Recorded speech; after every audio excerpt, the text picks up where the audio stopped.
do Norte com o nosso podcast Na Escola na Pele. E hoje com uma temática mais que importante, sobre pertencimento e resistência no ambiente escolar. Bom, para conversarmos sobre essa temática, nós temos dois convidados muito especiais, um casal afrodescendente aqui da escola, Kelly e Diogo. Sejam bem-vindos ao nosso podcast. Obrigada. Muito obrigado. Podemos começar? Quer começar? Pode começar? Ok. Bom, a nossa primeira pergunta é: quando e como você se reconheceu como uma pessoa preta? Quer responder primeiro? Pode ser. Bom, eu me reconheci ainda, acho que ano atrasado, porque quando eu era menorzinha, mais jovem, eu não tinha essa consciência do que era ser uma pessoa afrodescendente e muito menos me reconhecer como uma pessoa preta, negra, essas coisas. Por conta que eu sofria bullying na escola por conta do cabelo, às vezes da cor, mais do cabelo. E aí eu não gostava e não queria ser. Só que aí, quando eu entrei aqui na escola, no primeiro ano, estou no terceiro, eu vi alguns colegas e o jeito como eles agiam e que eles não se importavam com comentários e eles se assumiam do jeito que eram. Aí eu comecei a criar um pouco mais de coragem e aí hoje em dia eu gosto de mim, gosto da minha aparência, gosto de toda a história das pessoas afro e tudo mais. Mas foi o caso de algum dia você dizer que eu sou morena? Ou você, não se via como branca, mas também não se enxergava como essa pessoa? Isso, eu ficava nesse impasse. Eu não sou branca, não sou clara o suficiente para ser considerada uma pessoa branca, mas eu acho que eu também não sou preta o suficiente para ser considerada uma pessoa negra. Aí eu ficava nisso de, não sei o que eu sou, não quero me aceitar, e era isso. Eu já fui um pouquinho mais diferente, né? Por causa do preconceito. E na minha escola, assim, quando eu era mais novo, estava no 8 de maio, e lá tinha umas brincadeiras meio pesadas, né? O neguinho, não sei o quê, neguinho é ladrão. E com o tempo pra cá eu comecei a não ligar, né, pra esse tipo de piadas. Aí eu me considerei negro, né? Um cara preto. Porque negro não é puro. Muito bem, pessoal. Mais alguma coisa? Gostaria de comentar? Nossa segunda pergunta é: qual foi o seu primeiro contato com o tema racismo ou preconceito dentro da escola? Vocês meio que já responderam, né? Como foi? O que aconteceu? Assim, né? Desde o início, desde criancinha que eu sofro preconceito por conta do cabelo. Eu vou tocar bastante no assunto do cabelo porque sempre foi uma coisa que marcou e que sempre me deixou chateada e pra baixo. Sempre foi a questão de mexerem com o meu cabelo. Que hoje em dia é a minha identidade, é o meu cabelo. Como eu uso ele, é a minha identidade, é a forma que eu mais amo.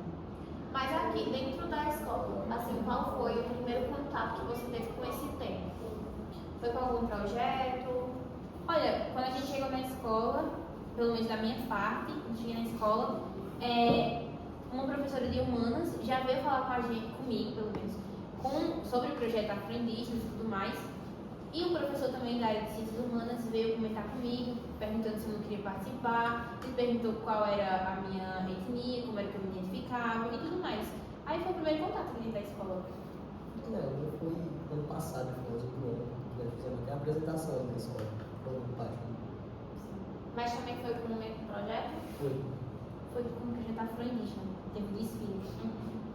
Desfile das afrodescendências. Sim. É por isso que é tão importante, né, a gente ter esse tipo de projeto na escola para ajudar as pessoas a se reconhecerem, a se entenderem, a se perceberem, né? E a ser aceitada, porque ela não se aceitava. Não aceitava o seu cabelo, não aceitava a sua cor, não sabia se reconhecer. E hoje em dia ela se reconhece. Pra gente, até mesmo pra gente que, de certa forma, sempre tivemos privilégios e somos brancas, cabelo liso, já é difícil aceitar um nariz, aceitar uma forma de andar, de falar. Então, a gente imagina como é difícil para vocês, que de certo caso, sempre teve esse preconceito, essa recalia. Isso mesmo, que sempre fomos diminuídos. Um lábio grande, que fazem piada, um nariz. Principalmente a orelha. Isso. Que são traços marcantes, importantes, bonitos, revelam a sua identidade, né? Isso mesmo. Bom, Nossa terceira pergunta é se vocês já sentiram que precisaram esconder parte da sua identidade para se encaixar ou ser aceito na escola. E se vocês podem compartilhar um exemplo mesmo. Olha, dolorida essa pergunta. Pelo menos da minha parte, eu andava muito com o cabelo preso. E não preso desse jeito, eu andava com o cabelo preso no coque. Eu lembro. No primeiro ano. E, tipo, não era nem aquele coque afro-puff que eu vinha. Era um coque mesmo, aquele arredondado cebola. Era esse daí mesmo que eu vinha, que eu utilizava. Eu sempre utilizava, todos os dias, não importava. Porque eu senti que se eu soltasse o cabelo, já ia ser um tipo de piada. Então, esse foi um traço que eu sempre quis esconder. A cor nem tanto, mas o cabelo sim. Cara, nem tanto, não tem como esconder, né, as orelhinhas. Orelhas. Que são dois traços bem marcantes de vocês, porque nenhum dos dois tem aquele nariz mais avantajado, mas Diogo tem as orelhas que é bastante e você o cabelo. Isso são traços lindos. Bom, agora, como a falta de representatividade, seja em professores, colegas ou no currículo, afetou o seu sentimento de pertencimento? Isso nem tanto aqui, pode ser aqui, mas nas vida. outras escolas, na vida, no ciclo social, entre amigos. Nesse sentido de, é que eu não tenho nenhuma amiga que usa o cabelo que nem eu queria usar, então acaba que você se prende. É porque, ó, se você parar pra analisar, aqui em Edilha tem pouquíssimas pessoas que ousam utilizar o cabelo, o black armado, por exemplo. Pouquíssimas pessoas. E aí, quando você é aquela pessoa que vai ser o diferente, que vai utilizar, você vai ser alvo de piadas, você vai ser alvo de julgamentos, de olhares. Então, a falta de representatividade te machuca, pelo menos a mim, né? Porque eu poderia muito bem me espelhar em outra pessoa ou ser espelho para outras pessoas. Só que pelo fato de não ter uma pessoa que abre o caminho, fica muito complicado você ser essa pessoa. Porque você já sabe que se você for essa pessoa, você vai sofrer. E eu, pelo menos, eu tento, tipo, aconselhar outras pessoas e tudo mais, abrir esse caminho. Só que é muito complicado, porque desde sempre sofrer bullying é uma coisa ruim, é uma coisa constante na minha vida. Então, sabe, a falta de representatividade é uma coisa ruim. Eu acredito que seja algo difícil de você superar aquele bullying, aquele preconceito, e aí depois se aceitar de tal forma que você vai ajudar outras pessoas a se aceitarem. Isso. Realmente. É uma coisa bastante complicada, você se aceitar e ainda tentar ajudar outras pessoas a se aceitarem. Do mesmo jeito que aqui em Antônio não tem tantas pessoas que sejam, como é que fala? Exemplo, não tem. Não vejo isso. Até porque existe muito racismo de pessoas pretas com pessoas pretas. Isso é uma coisa horrível, muito horrível. Discriminar aquilo que você é, né? Julgar aquilo que você é. E que você poderia ser, e com certeza tem raízes, né? Porque num país como o nosso, a miscigenação que nós Exatamente. temos, é impossível você não ter no sangue uma, duas pessoas que são pretas. Bom, é tudo. A próxima pergunta é: você enxerga a nossa escola, vocês no caso, enxergam a nossa escola como um ambiente antirracista? No caso que luta por isso? Olha, sim, a escola até que tem representações assim que buscam mesmo combater o racismo, mas a gente percebe que tem outras pessoas que não estão nem aí para isso. Mas a escola em si, acho que a gestão, os professores ajudam sim nesse combate aí. Eu acho muito interessante essas palestras, né? Nossa escola também tem muitas. Falando de racismo, falando de cor, cabelo, que tem que se aceitar. Os projetos também incentivam bastante. Isso. Aqueles projetos das fotos que vocês fazem, as palestras sobre mulher, sobre o dia da mulher, sempre tem alguma menina falando sobre representatividade do cabelo, dos lábios.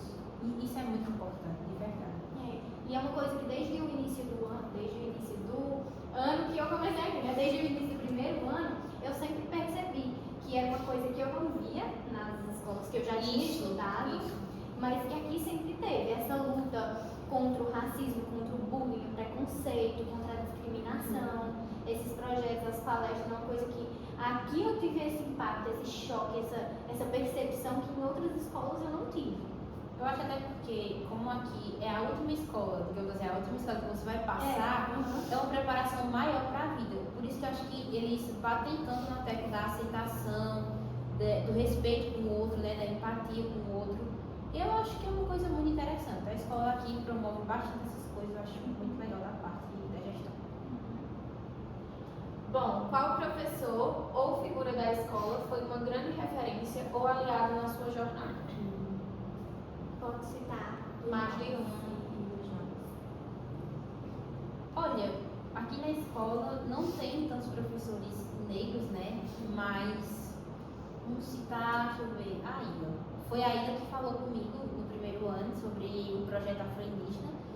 E foi ela que falou mais comigo sobre aceitação, sobre como eu deveria usar mais o meu cabelo.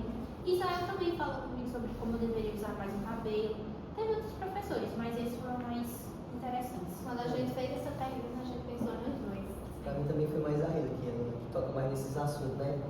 Ela que luta mais contra aqui na escola, mesmo ela não sendo negra. Isso. Que Mas, é muito importante. exatamente. A Ayla é uma professora que a gente olha para ela e vê ela como branca, mas ela se identifica como parda, pela sua origem genealógica. E é algo que é muito importante, porque além dela se considerar, é o que a gente acabou de falar, por mais que seja difícil, ela ainda incentiva outras pessoas a se aceitarem, a se incluírem nesse meio, sem medo. Isso, ela sabe muito bem da importância da luta e ela Isso. sempre levanta essa bandeira. Bom, a próxima pergunta já está chegando no final já. Se vocês pudessem dar um conselho a algum estudante que está passando por uma situação de preconceito na escola, qual seria? Eu sempre digo pra tu, né? Não ligar pra opinião dos outros. Isso aqui, não ligar para a opinião dos outros é difícil, é claro. Porque mesmo que você fale, não vou me importar, você vai sim. Vai me machucar, vai ficar ali incomodando, porque eu já passei por isso. Ainda passo de vez em quando. Mas assim, cara, é só você procurar referências que pareçam com você. Por exemplo, eu vi uma menina no TikTok que parece comigo, o cabelo dela parece comigo, a cor dela. E se você se identifica, se você acha ela bonita, se você acha que ela é maravilhosa e tudo mais, se inspire nela. Não vá, porque fulano de tal disse que meu cabelo não combina desse jeito, que eu tenho que alisar, que eu tenho que fazer isso, que eu tenho que fazer aquilo. Não, se você acha que aquela menina que tem o cabelo parecido com o seu combina, siga. Se você não combina Isso, exatamente. Se inspire nela, se espelhe. Porque é importante você se aceitar. E aí, com o tempo, quando você vê que você tá parecendo com ela e tudo mais, você vai começar a se aceitar. Você vai perceber que você daquele jeito não tem como mudar. E aí você vai perceber e vai se aceitar. Vai ser uma coisa que vai vir, a mudança vai vir de dentro, entendeu? Vai ser uma coisa natural. Eu tenho um caso como esse na minha família, porque eu tenho uma tia que ela sempre foi apintada de preta, de negra, dos cabelos de chanho, de feia, só porque ela tem o cabelo preto mesmo, né, preto, e bem encaracolado assim que nem o seu. Eu sempre achei lindo. O tom de pele dela não é tão escuro, ela não é preta, tem tom de pele, mas nariz, de boca, de cabelo, ela é. E naquela época não existiam redes sociais para você pesquisar, uma influenciadora, que fosse me ajudar. Então, elas faziam uma espécie de touca com o cabelo, com umas presilhas para alisar. E até hoje é uma coisa que ela tem muito enraizada nela. Ela não aceita o cabelo, sempre usa amarrado. Agora, de uns tempos pra cá, depois que eu fui crescendo, conversando com ela, que ela começou, para finalizar, usa um cremezinho, amassando o cabelo, aí ela tá mais. E é uma coisa que eu falo muito sobre isso, porque hoje em dia é mais fácil para as meninas que têm essa curiosidade, essa vontade, eu quero melhorar a minha aparência, eu quero aceitar meu cabelo, eu quero me sentir mais bonita consigo mesma, e pesquisar uma influenciadora, um vídeo no YouTube, é mais fácil, né? Que naquela época não tinha. Talvez se a minha tia fosse dessa época, ela não tivesse essa visão sobre ela e sobre o cabelo dela. Na minha família também, por incrível que pareça, até hoje, e eu não sei como é o cabelo de uma das minhas tias, porque eu nunca vi ela com o cabelo solto. Ela sempre usa o cabelo preso. Nunca vi, em momento nenhum da minha vida. E olha que eu já sou velha. Mas eu não sei qual é o jeito do cabelo dela, porque eu nunca vi ela com o cabelo solto. Tudo porque ela não se aceita. E aí ela tem uma filha mais jovem, que ela é, tipo, acho que ela tem uns 10, 11 anos. E ela já cuida do próprio cabelo. Ela já não liga pra críticas. Se você falar do cabelo dela, provavelmente ela vai lhe dar uma resposta à altura. Ela já não liga mais, ela não tá nem aí pra críticas, comentários, ela não se importa. Ela fala que o cabelo dela é dela, ela faz o que ela quer e pronto, ela simplesmente se aceita. Mas a mãe dela não. Ela tem essa dificuldade. Isso. É aquela regra dos 5 segundos, você só anota um defeito em alguém se a pessoa puder consertar em 5 segundos, né? Então, se teu dente tá sujo, eu posso dizer, olha, teu dente tá sujo, porque em 5 segundos você pode limpar. Isso. Mas dizer, nossa, como teu cabelo tá feio. Você pode ajeitar em 5 segundos um cabelo que tá feio, na minha visão ainda mais? Então tá mais que certa. E, além disso, eu acredito que, ao passar por um preconceito, um estudante dentro da escola, principalmente por estar dentro da escola, que é uma instituição, levando em consideração que o preconceito é considerado crime, acredito que o certo é você ir lá, denunciar, tomar voz, tomar posse desse ato e procurar as consequências que devem ser aplicadas ao praticante, ao agressor. Bom, qual a sua maior esperança para o futuro das relações raciais no ambiente escolar?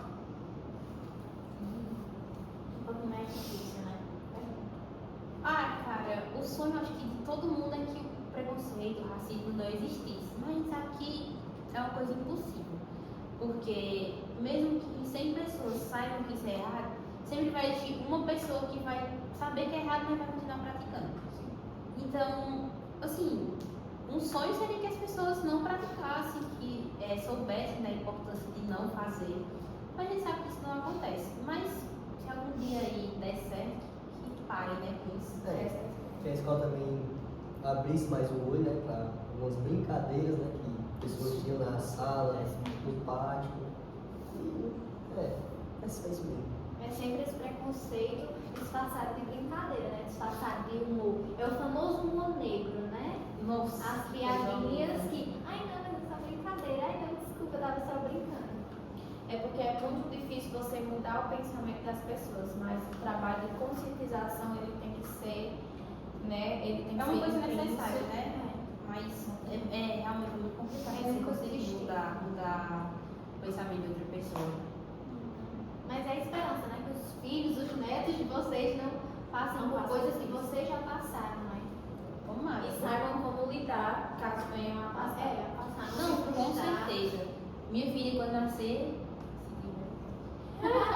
nascer com cabelo assim, ela vai aprender a cuidar desde cedo, porque eu não vou deixar ela passar por situações que eu passei. Não como se, não tô falando aqui como se minha mãe não tivesse ligado de mim, cuidado de mim, mas claro que se ela tivesse feito algumas coisas, eu acho que eu não teria sofrido tanto. Mas ela sempre se importou sim, ela sempre foi atrás, ela sempre cuidou do meu cabelo. Sempre... Só que depois de um tempo eu falei, mãe, sai daqui, não quero mais que você faça isso, deixa que eu vou me cuidar sozinha. Vou aprender. Isso, porque tipo, nem sempre eu chegava da escola e falava, mãe, olha, fizeram isso comigo, falaram isso, isso e isso. Não, eu guardava ali pra mim e aí quando era no outro dia eu já ia com o cabelo preso, diferente. Mas ela sempre cuidou, sempre fez penteadinhos, mas mesmo assim eu ficava magoada com os comentários. Mas é uma coisa que, né? Acaba que é impossível a gente não Isso. ligar, né? É muito difícil você ter a mente. Ainda nós somos adolescentes que estamos formando a mente e a personalidade. Você ouvir uma crítica sobre você, sobre quem você é, e ficar, ai não ligo. É claro que em algum momento, quando você se deitar na cama, você vai pensar sobre isso. Isso. Ao mesmo tempo que é difícil você escutar críticas, você para e pensa, por que aquela criança da mesma idade que eu tem um pensamento tão assim? Por que a criança que tem a mesma idade, que brinca comigo, que brinca com outras crianças parecidas comigo e com ela, pensa nessas coisas? Eu acredito muito que as crianças que faziam bullying comigo é porque elas ouviam dos pais. Porque uma criança não vai fazer uma coisa que ela não sabe. Ela tem que aprender e ouvir de alguém. Porque eu lembro até hoje de quando eu tinha mais ou menos uns 6, 7 anos, que a gente tava brincando e aí uma menina que tinha mais ou menos a minha idade olhou pra mim e falou assim: ei, teu cabelo é de miojo, né? Parece muito. Então, assim, eu acredito que ela tenha ouvido de alguém, tenha associada e falar alguma coisa. Eu lembro que nesse dia eu cheguei em casa e eu parti pro banheiro e comecei a chorar muito. Nossa, nesse dia eu chorei muito, muito. E aí eu já começou dali, já comecei dali a não aceitar mais o meu cabelo, a não gostar mais dos cachinhos. Enfim. É muito triste isso. Agora, a frase exatamente eu não me lembro, mas eu já vi que ninguém nasce preconceituoso, alguma coisa assim. Aprende a ser, mas não nasce. Isso é Nelson Mandela, essa frase. Ninguém nasce odiando, você aprende. Pronto. Isso aí, né? A maior parte da base do nosso ensinamento, da nossa educação vem de casa, né? Então, se eu sou uma pessoa preconceituosa que dissemina ódio, é porque eu aprendi isso em casa. Porque disseminaram ódio comigo, é porque me ensinaram a ser preconceituosa, porque me deram essa visão de mundo que não é o certo. E é uma coisa que eu penso que é assim, quando se é criança, você não tem tanta consciência de que, nossa, isso é realmente errado, nossa, minha coleguinha vai chorar. Talvez essa menina que fez isso com você não tivesse tanta consciência quando ela fez. Mas depois que a gente cresce, é mais que nossa obrigação aprender, é mais que a nossa obrigação perceber, né? Isso não é certo. Não é legal fazer isso. Enquanto tu falava, eu tava pensando, tu tem irmãs mais novas, né? Isso. Aí eu fiquei pensando, elas já tem o exemplo do cabelo, da aceitação. Elas aceitam o cabelo, sim, só que tem que é mais nova, né? Que ela tem tipo 9 anos. Ela não sabe finalizar o cabelo, mas ela aceita o cabelo dela. Quando eu tô lá, Kelly, faz um pintar de mim, faz isso, faz aquilo. Ó, eu vi um negocinho ali, faz de mim. Ela aceita muito bem o cabelo dela, ela não tem problemas com isso. Felizmente ela não sofre, graças a Deus. A gente percebe que já está melhorando, né? Já. Eu acho que de uns tempos pra cá melhorou sim, porque tem algumas coisas agora nas escolas fundamentais que já como é que eu posso dizer? Já trata mais sobre esse tema. Porque eu vi em alguns livros dela, por exemplo, que já tem mais personagens de desenhos que são mais nessa pegada mais afro, que tem um cabelo mais cacheadão, essas coisas. Então já é uma coisa que tá melhorando. Espero que melhore mais. Bom, para finalizar, quase finalizar, né? A nossa penúltima pergunta é se vocês pudessem mudar uma única coisa na nossa escola para torná-la um espaço mais ainda inclusivo, né? Que vocês sabem que tem, mas que não é tanto, mais inclusivo, qual seria? Rapaz, me pegou desprevenido dessa daí. Eu acho que o que eu pra acrescentar ou remover? Não, pudesse mudar uma única coisa. Então, pode ser para acrescentar. Para acrescentar, eu acrescentaria pessoas com mais personalidade. Como é que eu posso dizer? Eu colocaria pessoas com mais personalidade. Tipo, professores que fossem mais expressivos, professores negros, que defendessem mais essa ideia, que utilizassem o cabelo Black Power, que fossem inspiração para os alunos, que fosse um espelho para eles. Eu acrescentaria isso. E eu retiraria as brincadeiras de mau gosto, né? Que não é legal. Eu acrescentaria mais a cultura, né? Nossa cultura. Isso. Mais cultura nas salas, no pátio também. Nos intervalos. Pinturas, músicas, né? Nesse Isso. sentido. Isso é uma coisa boa. Porque na nossa escola aqui é mais difícil, né? Tipo, roda de capoeira. Não tem. Então eu precisaria disso. E para finalizar, a gente quer saber o que vocês acharam. Deem aí o feedback de vocês do nosso podcast. Olha, gostei, adorei. Acho que foi um momento bom, uma roda de conversa bem descontraída, bem legal. Eu gostei bastante. Acho que deveria ter mais vezes. Eu também, eu gostei muito. É bom saber que a escola se importa, né, com esses assuntos e é isso. Muito interessante. Fala bem sucinto. Nós, como participantes do Grêmio, né, como membros do Grêmio, a gente pode promover algum tipo de roda de conversa nesse sentido, né? Perguntas para ele debater e conversando. Porque foi um momento muito interessante, né? Gostei. Pode também ter outras pessoas que compartilhem mais experiência, né? Pessoas mais velhas, que viveram mais coisas, que sofreram mais coisas. Mais novas, por exemplo, do primeiro ano que chegou agora e que nas escolas do município não tinham contato com esses projetos.